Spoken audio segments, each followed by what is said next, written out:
Someone asked me this question on New Year's Eve.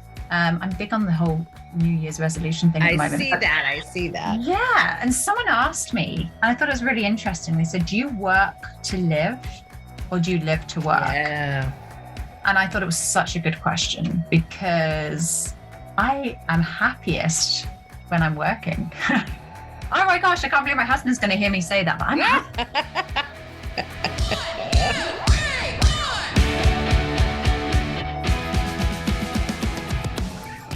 I've got some good shit to share, so I've got some good stuff. You heard it here, Warners. Susanna Gray has some good shit to share. Let's get started. Yeah, we are starting. Let's get started with this episode of The Women Your Mother Warned You About. Welcome, Warners, to this episode sponsored by Sales Gravy. I'm Gina Tremarco, Master Sales Trainer and Coach, with my co-host today, my guest co-host. Although I'm thinking of this Battle of the Blondes co-host contest. And you made it back. You made it back, Susanna. And Susanna is also a master coach and sales trainer at Sales Gravy. And I think Jeb liked your last episode, so I let you come back. Well, hopefully he listened to all of it. And I think he did. And I'm not actually a natural blonde. I'm a wannabe blonde. I don't know what's going on underneath this hair dye. It's probably a bit of gray now, but I'm trying to rock the blonde thing, you know? You do. You rock the blonde thing. Thanks. Well, my child's turned out blonde, so maybe I am becoming blonde and I don't even know. Who knows? But anyway, we're not here to talk about blondes, are we? We could, because I'm not a natural redhead. Oh no! Spoiler alert! Now everybody knows our secrets. Oh well. It blends perfectly with the Sales Gravy logo. I know it does, doesn't it? Yeah. No, I'm not a natural redhead, but I have a really good hairstylist who makes it look natural. Nice. She's got a social media person. She's got a hairstylist. She's got a policeman living in her house. Wow. She's got it covered. Gina Tremarco. All the things. Okay, so let's get to the beat of it. Nobody wants to listen to our banter. Well, I think some people do want to listen to our banter, but we'll banter throughout. So today, what I wanted to talk about, and we alluded to this on the last episode you were on, is recruiting. And listen to me out before we get into this. And I know you've prepared, but I like to throw you off just a little bit because that's how I roll. So mean. No, I know. I mean, got to be mean to the UK. No, just kidding. So someone was listening to our last podcast and they said, was she bordering on being mean to you? And I was like, no, that's just Gina. You got to get Gina. It's funny. Did somebody, wait a second. Did someone English say that? Yeah. I mean, we are mortally offended by the American humor. I'm joking. Okay, so to whoever thought I was borderline mean, I dare you to send me an email. Gina at salesgravy.com. Tell me how mean I was. Anyway, I do want you to know I'm like really thick into it too with Downton Abbey. So nice. I haven't got onto that yet. And I'm meaning to ask you how your birthday was, but we're here to talk about me, right? Yeah, we're definitely here to talk about you. We'll sprinkle in some personal stuff later. So recruiting, I want to talk about recruiting for a couple reasons because, and I think in one of the messages I sent you, it's like, I forget what brilliant thing I said. I said something brilliant to you. At least you pretended it sounded brilliant. It was, what did I say? I think one of the things that you mentioned and that lots of people ask on a daily basis is, do I recruit myself or do I choose an external recruiter? Okay. And every day I speak to CEOs who basically say that their biggest challenge is recruiting and retaining salespeople. And I say salespeople, recruiters, because I believe recruiters are also salespeople or influencers. And it's the toughest thing. It's a struggle everywhere. And I know it's a struggle in America because Peter Capelli did a big study in 2018 saying that basically the sales average attrition rate is about 16%.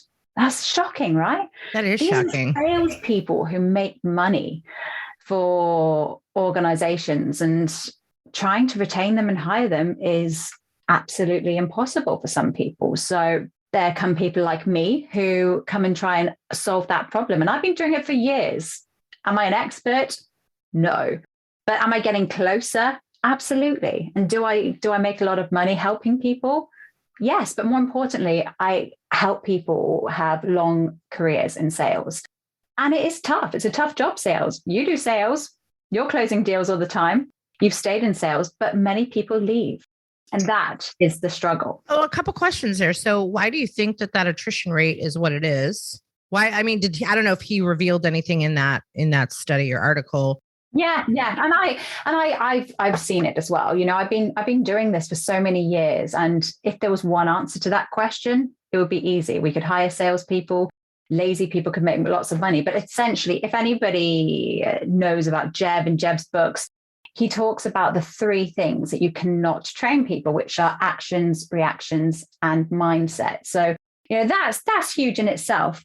And finding someone who displays those attributes at interview is hard, because they say the best sales pitch you ever do is at interview. So how many people do you interview and think, wow, I love you, you're amazing. And then they start and you put them near a phone, you're making sales calls, and they type and they get scared and they don't want to do it. But at the same time, you've also got organizations who expect miracles very quickly, and they don't train their staff. They don't invest in their staff. Are they coachable? Are they trainable? Questions that people should always be asking. And not everyone is, or not everyone wants to be. So, it's a really tough one. And Jeb talks about in his book that he had a really good sales rep who just got so disgruntled after 6 months. And then after 6 months, they'd already left. All these deals kept coming in. It's persistence, finding those people, and especially recruiters who I predominantly recruit for. You're dealing with people. You're not just selling products, but I'm recruiting recruiters.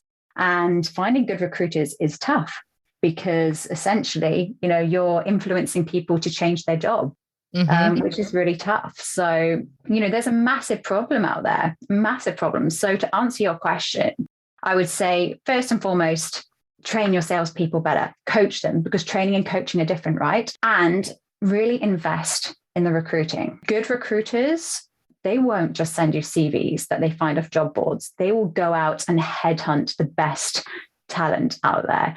And that's what I do on a daily basis. Do I go on LinkedIn and message people? No. How many messages do you get on LinkedIn on a daily basis? Oh, Jesus, I could send you a picture. Yeah, exactly. Yeah. So basically finding a recruiter who goes that extra mile, who doesn't just be a CV monkey. Basically, a robot can do that job. A robot can go and send a CV from a job board. A robot can put adverts out there. Real recruiters, talent scouts, are the people who actually call people up when they're at work, and they take those risks to get you the best staff. Because most people who are good salespeople, they're not looking for a new job because they're killing it. Why would they want to move? So you need to tell them and inform them of what is out there. And you can't do that yourself. You can try, but what I find is, with internal recruiters, it's a lot of people who've actually been recruiters previously, and they don't want to be targeted. They want an easier life. And they think, I'll be an in-house recruiter, I'll get all the jobs. And they often aren't trained in the same way. They haven't got the same pressure. They often have a salary, so they're not targeted just on commission. You find you can get some really good internal recruiters, but I find that if you invest in doing it and outsourcing it, that's where you're going to find the best talent. Get those passive people. I love the phrase, don't be a CV monkey. And for those Americans who don't know what a CV is, just so I can give you what they say outside of the US. So CV is the resume. There might be some people who don't know. So I don't want to make that an assumption, but there's so many things that we can unpack around this. Number one, I have a story, which, there's always a story. Yeah. One of my first jobs out of college was with a recruiting firm. And I flashed back to, it really reminded me. Now I go way back. So this is the 90s. And I flashed back to Glenn Ross. If anyone's seen that movie. Have you seen this movie, Susanna? No. Oh my gosh, it is a sales classic. You need to watch Glengarry Glen Ross. Okay. And it's based on a Mamet play. So there was a play and then there was a movie based on it. And for those who have watched it, you know what I'm talking about, because closing coffee is for closers. That's where that line comes from. We had these cards and I can still see them. They were like blue cards, like blue index cards, which I could have swore the cards in Glengarry Glen Ross were the same color. But they were these cards, right? Like we didn't have a CRM, or we just had these cards. Like you were in an old fashioned library, and the recruiting firm recruited accountants and CFOs, and like it was all financial. And here I am, 22, out of college, knowing nothing about anything, like nothing about accounting, other than that I started out as an accounting major and was not good at math. So that didn't work out. And it was a sales job where I had to do that, pick up the phone and find candidates and convince them to leave and find employers that wanted to take them on. And I would get on the train every night to go home with a massive headache from the stress of it, because there was no training, by the way. It was like, just pick up the phone and call. It was a boiler room. I mean, there were desks everywhere. Picking up the phone, I made it 4 days and never went back. Yeah. By the fourth day, I can't do this. See, that surprises me, because the best recruiters are also coaches, and you're an excellent coach. And I always think, I'm not bigging you up anymore. I think we've all had enough of kiss ass Gina, Susanna. I think I never get enough of kiss ass Susanna. That's why I'm back. But no, on a serious note though, I think everyone's been in recruitment. No offense to you, but I'm getting my hair done the other day and she goes, hey, I used to be in recruitment. But I think a lot of people go into recruitment and say, hey, I want to find people jobs. That would be fun. But they don't realize that actually, to be a good recruiter, you're not just finding people jobs. You're getting to the point where you've got someone who says, I'm really happy, thank you. And you have 10 minutes to tempt them to go elsewhere. And everyone's different. So you have to get to know them. You have to ask them the right questions. What's important to them. You get really attached to people. You're changing their lives essentially. But also you've got to know your clients and finding the right thing to. I hate saying match, because a lot of people think recruiting is just matching people, but it's so much more than that. It really is like influencing them, influencing being the top skill. And I think that's an intrinsic attribute, to be honest. Mm-hmm. For example, Jeb always talks about mental toughness. And I completely agree. But I also think hand in hand with empathy. So some of the best recruiters that I've ever seen are the ones who I've had to just sit down and give them a hug because they're crying because they lost a deal, or that person didn't turn up for that placement, or it's a tough job. It's really tough. And you know that because you've been in it. You've got clients blaming you because a candidate maybe rejected their job for someone else's. You're always the enemy because everyone's struggling. But the difference is, and what makes a top recruiter than someone who's just quite empathetic, is someone who cries, I'm not a crier, but they get angry or something bad happens, but they pick up and they move on. And they don't dwell on it. They don't dwell on the fact, that placement didn't turn out last week. That happens. And it's the same in sales, isn't it? It's exactly the same. And here's some words from our sponsor, Jeb Blunt at Sales Gravy.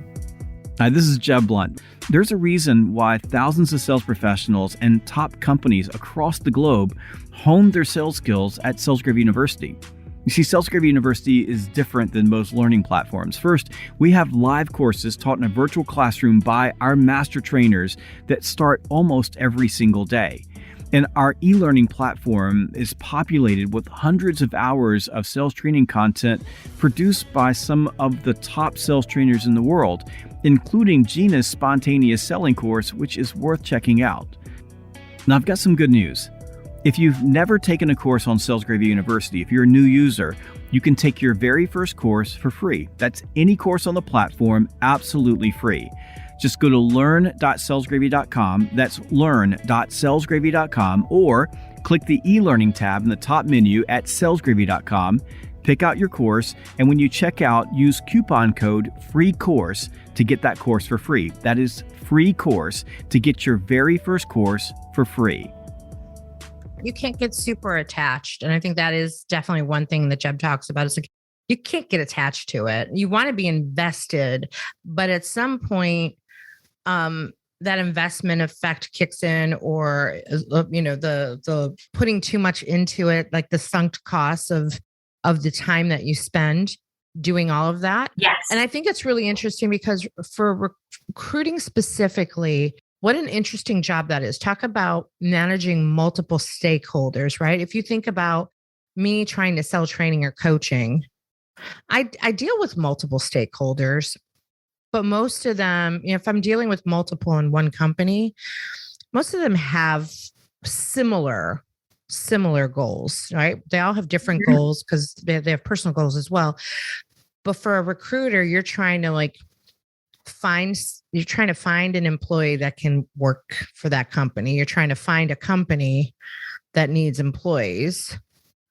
You're juggling a lot of different types of goals, if that makes sense. Yeah, absolutely. I think it comes down to knowing what's important to the candidate and knowing what the client wants. So for example, for candidates, I would say to you, Gina, well, we all know Gina's called Gina Money. So we know that money is most important to Gina, but everyone's different. And I speak to some people and they either want to move because of money, career development, work-life balance, which is a huge thing. And I want to speak about that because I'm a huge believer in office working, but that's another thing. Or manager. The amount of, I would say probably about 85% of the people that I've placed in the last year have moved because there's been an issue with their manager. And it's not always being micromanaged. It is a lot, but sometimes it could be a top performer who's left alone. How many managers think, hey, I've got a top biller there. I can just leave them on their own. They're doing great. And they put all of their time and attention into the people who are failing or struggling. Oh gosh, this is one of my pet peeves. This is the 80-20 rule. This is a leadership issue, right? This is when you spend, I've talked about this a lot in leadership training. When you put 80% of your time in 20% of your problem children, right? The impact that has on your high performers, it just leaders don't pay attention to it because they're like, oh, I can leave the high performer alone. And the high performer gets a little resentful. Exactly. And I think that's where it comes between coaching and managing. I think a lot of managers out there, they think they don't want to be micromanaged. I'll leave them alone. But the top performers, I've often found respond really well to coaching because it's their time. They like attention. A lot of people like attention, but it's not telling them what to do. It's getting them to lead what they think's best. And they don't have time. People like Gina, here we go again, are closing deals all day that you don't have time just to sit away and think, okay, how could I have done that differently? What am I doing? What's my goal? What's my process? How am I going to make sure I stick to that process? And I believe that that's failure on many sales managers' parts, is that they're often top billers themselves. I believe, and this is a gross generalization, we're back to generalizations again, but I believe a lot of sales managers who are good at sales tend to be a bit more impatient than patient. I'm going to get slapped for that. But it tends to be a characteristic because they're used to doing the deals, they're used to being on the floor. And sometimes people get promoted wrongly to management for being a good salesman. And I've seen it happen so many times. And then they lose stuff underneath them. I really do think that, yes, getting training right, getting coaching right, management checking in, even if they don't think they have to, but also using a service like a headhunter, not just because, yes, it's expensive, but there's a great quote by Einstein, which says, it's not that I'm so smart, it's just that I stay with problems longer. So I'm doing it every day. I know the market. I can say to you, Gina, do you know what? You want someone to work on coaching? Well, this is what the market looks like at the moment. And this is what you need to do to attract the right people. I'm exposing that blind spot for you. So I don't think it's an argument, because the way I see it here in the UK is that everyone wants a recruiter to help them. I'm inundated with vacancies on a daily basis. Please send me a salesperson. Please send me a salesperson. Do you think that's changed though because of COVID? No. In fact, I think it's a lot harder for many managers to see what salespeople and recruiters are doing because of the remote working. Okay. And I think many people are struggling in that environment. Essentially, you've got, I've spoken about Ricky Gervais in our last podcast, but if I'm watching Ricky Gervais on TV at home, I might not be laughing, but if I'm in the theater watching him and everyone's laughing around me, I'm cackling. And this from being in the office. It's emotional contagion. Exactly, right? Exactly. And it's the same with sales. If I'm in a room with people doing sales, I feel that buzz. I feel that energy. That's a really good point. That is a really good point, because a lot of people move from selling in an environment where there was other people and you could, right, capture that buzz. And in this remote selling, internally, like at Sales Gravy, we see it when someone closes a deal, it comes over in an email, right? Mm-hmm. So-and-so just closed it. It's like, boom, so-and-so just closed a deal. And then you have this moment of jealousy of like, what deal did they close? Right. But you're like, they're alone. Like you're happy for them. And it inspires you to get out there, but it's such a bigger buzz if you're all there together. Yeah, definitely. And it's so important. And it's a reason why lots of people go into sales, because they love that environment. They love being around people. So you asked me whether it's changed with COVID. And if anything, I started my business in April. I targeted myself for the year. I hit my target 7 months in. That's how busy it is. Wow. People looking, you wouldn't think people would be looking for jobs, but you can really get those top performers when they're at home. It's easier to get hold of them because you can call them. I'm giving away all my secrets now. They're not in the office. So they'll speak to you. But also, I think also it gives people a time to reflect. I think during COVID, people think about what is most important to me in my life. And to a lot of people, it is that they just feel a bit lonely, or they feel they could earn more money. They want to know how to improve their lives. So I am finding that lots of people are wanting to move. So I think it's always going to be a problem, because these days people want an easy life. They want to earn as much money for as little work as possible. Mm-hmm. Well, I think what COVID's, like you said, has done for people is it's caused them to reflect on what's important. And what they want, and they can kind of ask for what they want now, because there is such a need for not just sales jobs, but all jobs. So you can be a little pickier. And so with all that being said, companies and leadership, I think, have to start looking at what does their culture look like, even in a virtual world, right? Even if you're going totally remote, you can still create a culture that people are going to want to be part of. And so I think that's something to think about for engagement and retention. And then to add to that, going back to what you were saying, like from a sales training perspective, not only are companies lacking sales training in general, I think they're lacking, and I see this every day, they're lacking training for sales managers, right? Because you said it earlier. Some of these high performers, they get promoted to managers. But they're not really managers, right? But I think they get promoted because the organization goes, okay, we want everybody to be like Joe. All right, everybody be like Joe, or everybody be like Susanna. Let's promote them. And then everybody will fall in line. But that's not how it works. Exactly. And it's a problem. I think the companies that do it the best, and I see this, are the companies who they have a path for the salespeople where they are recognized, where they're given responsibility, but they're not necessarily managing people. I was a top biller. I got really frustrated when people underneath me weren't performing. And as a manager, that probably translated as micromanagement. And I made some mistakes along the way. We all do. But I think had I had stepped back and thought about what management was actually like, maybe I wouldn't have ended up being a manager. Maybe I would have just been a top biller. And I think there's lots of people like me. I speak to lots of people like that every day who took that path. So it's really interesting. And I think it's up to the directors to recognize that and to coach and ask the right questions before promoting someone just because they think they want to be promoted. Well, yeah. And if they're going to promote, or if you want to be promoted, I think what's important is what kind of training are you going to provide them? And if you're looking to be promoted, are you asking for that training? Do you feel like you have enough training to be a manager? Why do you want to be a manager? Right. I mean, I coach a lot of salespeople, and part of their goals are to move into leadership. And I have those direct conversations with them of like, why? Why do you want to go into management?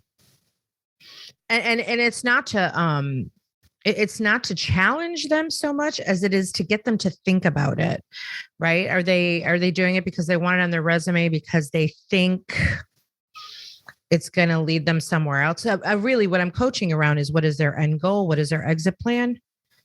Exactly. And I think lots of people think they like that entitlement of title, or they think management means more money, but management doesn't always mean more money. No. You're trying to get other people to do what you're doing, and you can't control others. And it impedes your own success sometimes. When I have to spend a portion of my day chasing down, hey, did you close this? Hey, what's going on with that? Hey, what's going on with that lead? I'm like, oh, that takes time out of my day to close a deal. Yes, exactly. And ultimately, you want people to manage upwards, don't you? To just tell you. You don't want to be chasing people. Oh, but my God, you have to chase people. Yeah, I mean, I think one thing, someone asked me this question on New Year's Eve. I'm big on the whole New Year's resolution thing at the moment. I see that. Yeah. And someone asked me, and I thought it was really interesting. They said, do you work to live, or do you live to work? Yeah. And I thought it was such a good question, because I am happiest when I'm working. Oh my gosh, I can't believe my husband's going to hear me say that, but I'm happy. I feel alive. And there's a great book actually called The Power of Now, which talks about how as humans. Oh, yes. That is an awesome book. Love it. Absolutely love it. We want to feel useful, right? What about you? I know you're interviewing me, and I keep playing back on you, but do you live to work, or do you work to live? When you're closing those deals, why? I totally work to live. Do you? Yeah. Interesting. Yeah. You probably didn't expect that, did you? I didn't, because if you won the lottery tomorrow, I don't know if you guys have the lottery over there, but if you won, brilliant. If you won like billions of dollars tomorrow, would you still be working? Yeah, I would definitely be working. But when you ask that question, live to work or work to live, I believe in being able to have a job I love, to make money, to have a good life. But at the end of the day, what's most important to me is family and life. And we're not here that long, and experiences. And I don't want it to be on my tombstone that, all I did was work. And, on the last episode that you were on with me, we talked about, relaxing Gina. That's what we called me, relaxing Gina. And, it's funny. And I can't remember. I think this was existing on that episode. I have taken on a new thing for the next 6 to 8 weeks, which is co-directing and starring in a show. Back in the theater.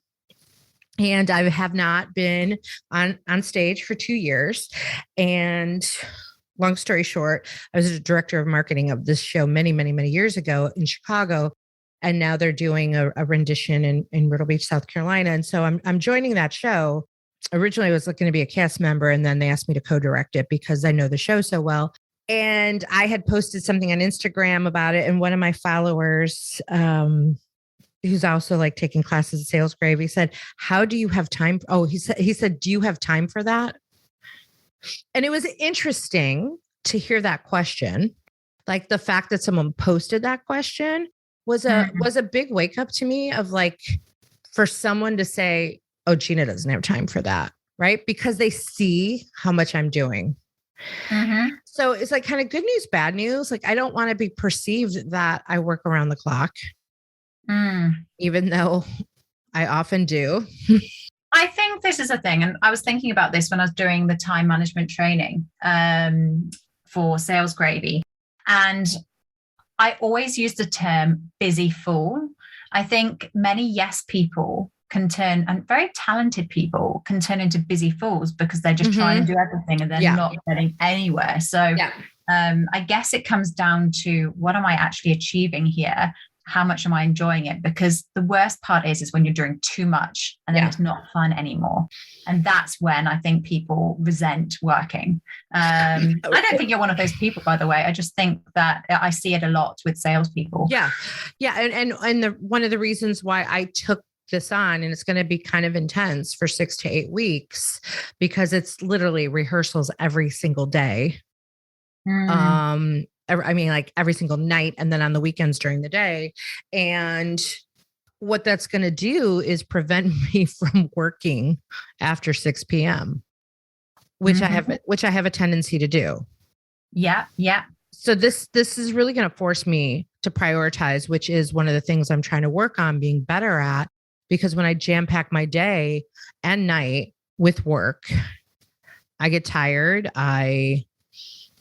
I'm just not as sharp. And when I have something else going on in my life that gives me some balance, and it changes my brain into another direction, which I don't know if I mentioned this to you, but the creative selling course that I'm launching in February. She's getting one in there. My book on dating, my creative sales course. The reason why I bring it up is because I did a lot of research behind creativity and the link to critical thinking and link to selling. And we actually unlearn creativity. That's so interesting. We unlearn creativity, and there's been a study on this. So I'll fast track you on the study. 5%. They did a study on 5-year-olds. 98% of them took this creative test. They took this creative test. 98% of them tested as creative geniuses.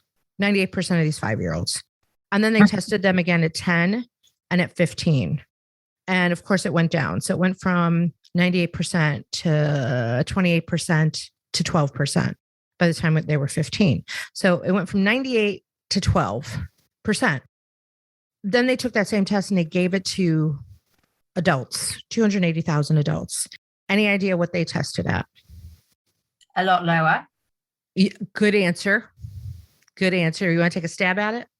Go for it. I don't like being wrong. 2%. I don't like being wrong. 2%. 2%. No. What 2%. Are we doing to ourselves? Because I don't know if you ever knew this, but I studied music and education. No, I know. At uni. So I do know my fair share on this. And I watched kids compose music. Mm-hmm. So I was very much looking at creative play and how they did it. And we were encouraging it. And the curriculums are much more, in the UK anyway, they're much more aimed at that. Mm-hmm.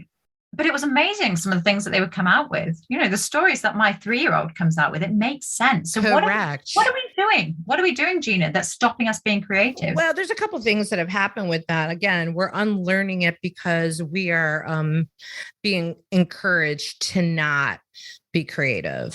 Mm-hmm. A part of that comes from going back to the time of the Industrial Revolution, when working and producing and making things was really important, and so much stress was put on working that took away from creative time. And then if you also look at how we structure play, especially how we structure play even with kids, but then as we get older, like if you schedule creativity or play for a 50-minute time slot, what that does is it encourages you to just get it done versus being unstructured, where there's no time limit on it, where you have time to play with things and try things and test things, right? That encourages creativity. And what's interesting about that, it's kind of incongruent if you look at it, right? We put a time period on how much, you have to, like, this is all you have for creativity time. And as adults, I teach this in time management. Focus on getting it done, not right. Like, focus on getting it done, not perfect. Yes. To avoid being a procrastinator. We're constantly talking about that. And so there's really not a lot of time to to get better or to, foster new ideas because like, we just got to get it done. So that plays a part in it too, right? Structured versus unstructured play, where we're focused as a world when it comes to working. So we've basically beaten it out of adults. Like there's no time to play around. Right. Yeah. That's what it comes down to.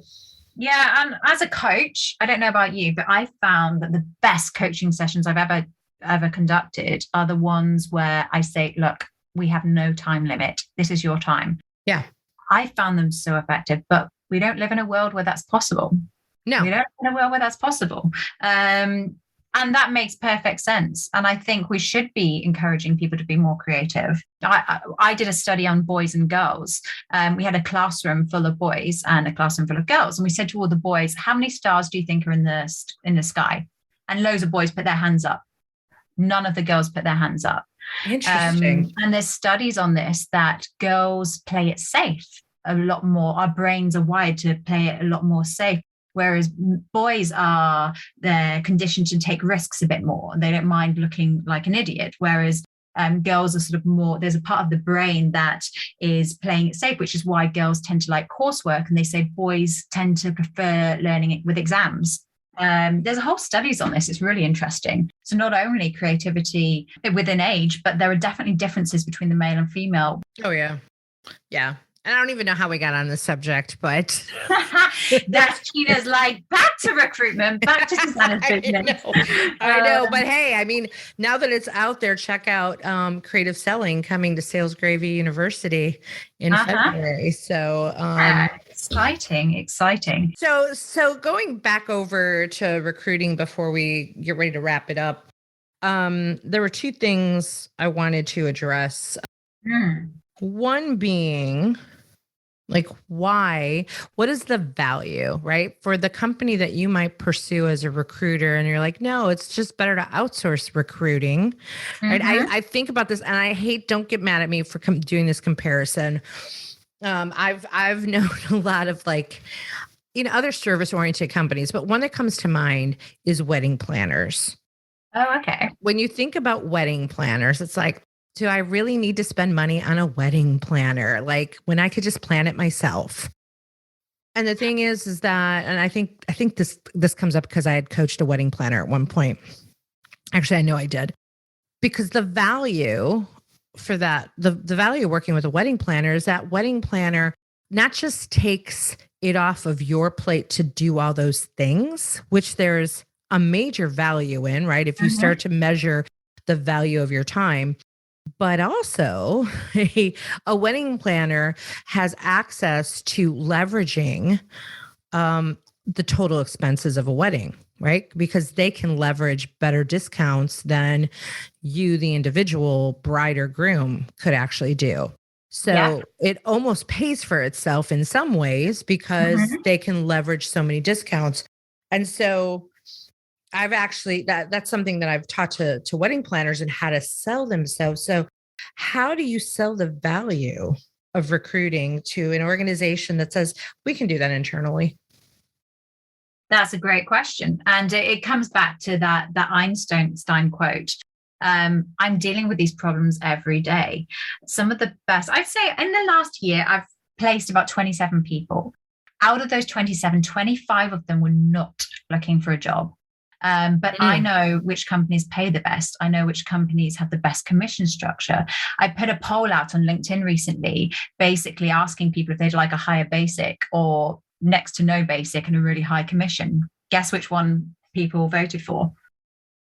Which one?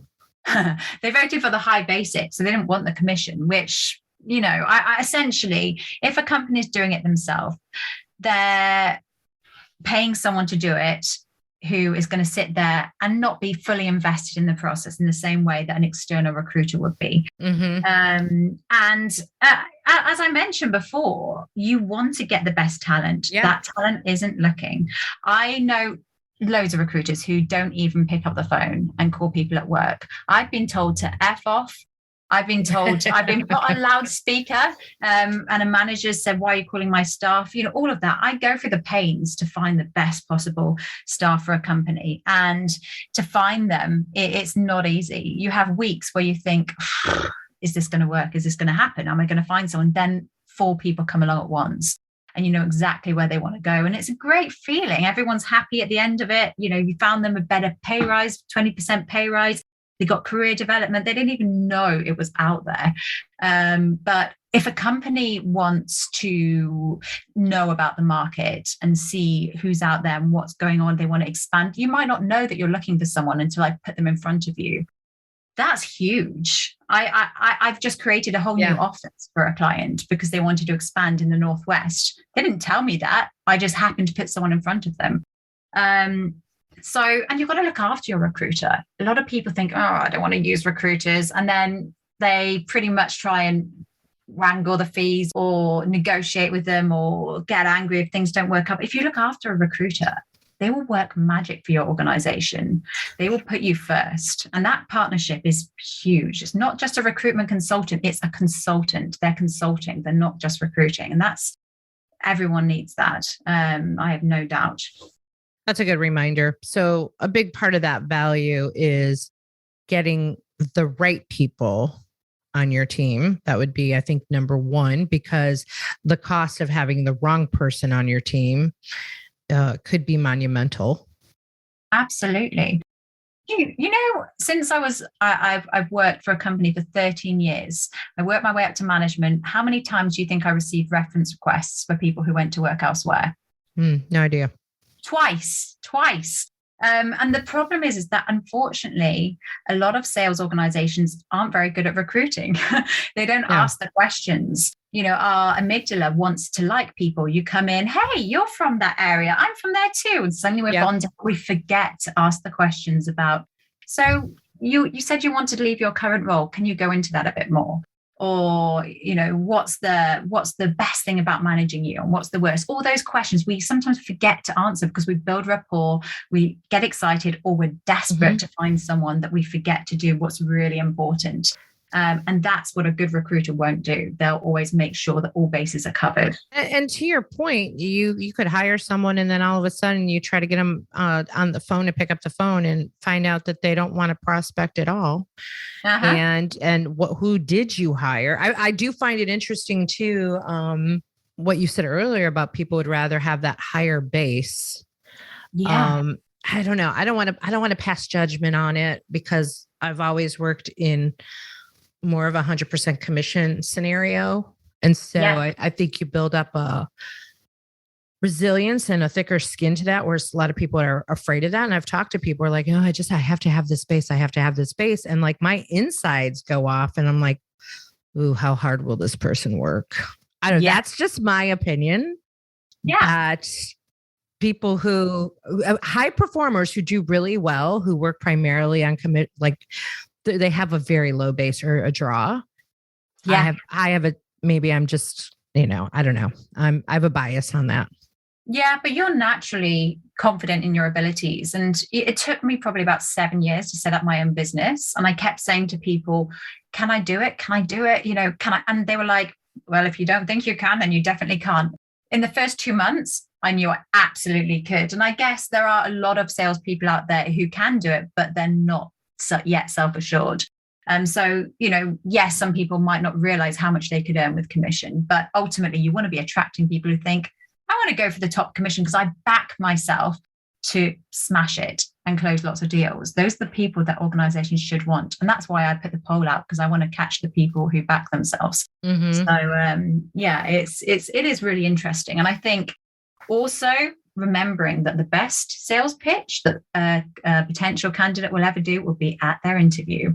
They'll be trying to sell to you. And essentially, that's why we want people, because robots can get a CV, they can ask a question, why do you want to work for this company? And they can't detect lies, can they? Computers can't detect lies, but the recruiter can look behind what they're actually saying. And it might be that someone went to interview with Gina and rejected Gina's job. And I might say to them, why did you reject the job? And they might tell me something that they wouldn't tell you directly that might be useful for you to know. Good so point. You get all types of information. So they're like, that Gina, she's mean. Well, only a few people said that. No, but we've got to know about ourselves, haven't we? We've got to accept the bad things, and 100%. Yeah, 100%. It is really interesting. So before we wrap up, this was my other question is, right, so we're talking about getting employers to hire an outside recruiter, but as a candidate, especially in sales, we shouldn't even have to talk about this, but I'm going to put it out there, because when you are being recruited or you're interviewing for a new position, you are selling the most important product you will ever sell. Absolutely. Yourself. So what would be a couple tips to give to salespeople who are searching for the next right opportunity? Because I think if you keep these skills in mind, this is also going to help you sell in general, because people buy you first before they buy the company you're representing. Absolutely. I think we could do a whole podcast on this, but essentially... Oh, good. We'll schedule that next. Well, do you know what? I'm going to tell you an embarrassing story. Oh, geez. I always say, if you're interviewing with someone, look them up on social media. Look them up. Know what they look like. Because when I did my first ever interview and I went to the loos, and I didn't want to be nervous. I went to toilets, looked in the mirror, and I started singing to myself, because I'm a bit weird like that. And I like the sound of music. So I sang I Have Confidence really loudly at the top of my voice. And then someone walked in and I said, oh, sorry, I'm just about to go into an interview, a bit nervous. And you guessed it. That person was the person who was interviewing me, thinking I was an absolute weirdo. I have confidence in sunshine. They were like, who is this weirdo looking in the mirror? Did you get the job? Oh, do you know what? I don't know whether I should tell you because you're one of my bosses. I didn't get the job, but I was very close. And I don't think it was because of that. I bet it was because of that. So embarrassing. I don't think you should put this bit on the podcast. But oh, no, it's too late. It's too late. It's going to be there. Hey, if they didn't hire you because of that, then they were not the right place for you. They were not. And it doesn't matter. I think sometimes top performers don't perform well in the wrong environment. And you have to get the environment right for that person. It's so important. People need to be managed in a way that gets the best out of them. That's a no-brainer, right? I could coach for anyone, but I coach with Sales Gravy because I like the people. Yeah. I like Jeb. I respect Jeb. And I feel that it suits my personality. And that's a whole different thing, isn't it? So, yeah. Well, that goes back to what I was saying earlier about culture, right? And you when you are recruiting, whether you're using an external recruiter or you're recruiting internally, you want to think about what that culture is and who you want in that culture. We don't use an external recruiter, as you know, at Sales Gravy. But Jeb will put it out there that he's looking, and then people will come to him, and then they go through a pretty rigorous process with us, as you know. And the process works. It works for us because we're really clear on the culture you're walking into. And it's either for you or it's not for you. But I think that's important for an organization to put that out there and share it, and then really know what they're looking for as far as who they think is going to be a fit.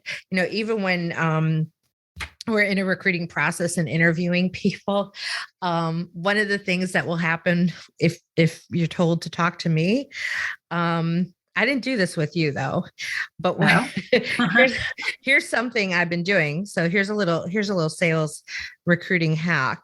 So if I know that we're going to have some time together, right? And I'm told, hey, reach out to these people and schedule time with them. I'll send an email and I'll suggest the times that I have available. And I might schedule some unconventional times outside of the normal 9 to 5, Monday through Friday thing. And I do a couple things because I want to see what the reaction is. And then I schedule, I've been doing scheduling phone calls because I've been really, really busy. And sometimes the best time for me to actually talk to someone is when I'm in the car driving back and forth from Sales Gravy to Myrtle Beach. So I, on this last round, I scheduled phone calls and told everybody to call me at a certain You've got to time. be careful with that talking while driving thing. You know, the amount of times I've spoken to you while you're driving, I wouldn't want to be in the car with you. No, I'm on a long country road. Okay. Not in crazy traffic. And I've got very high performing salespeople do a lot of road talking, windshield time. So anyway, so I've got I'm hands free. So don't worry about any of that. Okay. So I'm safe. Bottom line is I will schedule. I'm not always in the car on the phone, but I will schedule the time, tell them to call me. And I don't answer the phone when they call. Harsh. That's really harsh. Why? Because you want to see if they'll call again?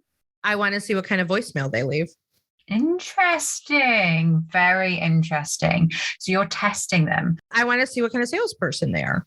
Yeah. And I think that's a really good idea. But that's so interesting. Someone the other day I wasn't sure about who applied for a job. And I thought, is she really persistent enough? So I didn't get back to her thinking that she might nag me and message me again. She didn't. And I've just looked at her LinkedIn and she's not doing sales. So I was like, yeah, I was right about her. It's a great idea. It's a great idea. And one question, I'm going to give a little snippet tip for our listeners in this podcast. One question that I think is really, really good in determining how top of a biller you have in front of you is ask them, when you're interviewing them, ask them, who's the top performer in your company? And they'll usually say they'll say, oh, they're amazing. They're doing X, Y, Z. And, you know, they're closing deals every day. And then ask them, why are you not a top performer? What are they doing that you're not doing? And they'll often come up with, it's much better than saying, what are your strengths? What are your weaknesses? Right? Oh, I love that. Cliche. But find out what differentiates them from a top performer in their company. And they'll expose all sorts of things that will make you realize, maybe this person could do better with a bit of training, or maybe this person isn't quite right. So really good question there. I've got lots of good questions, but I'm not going to give them all away. Use me as a recruiter and I'll get those people for you. Some good hacks there, some good tips.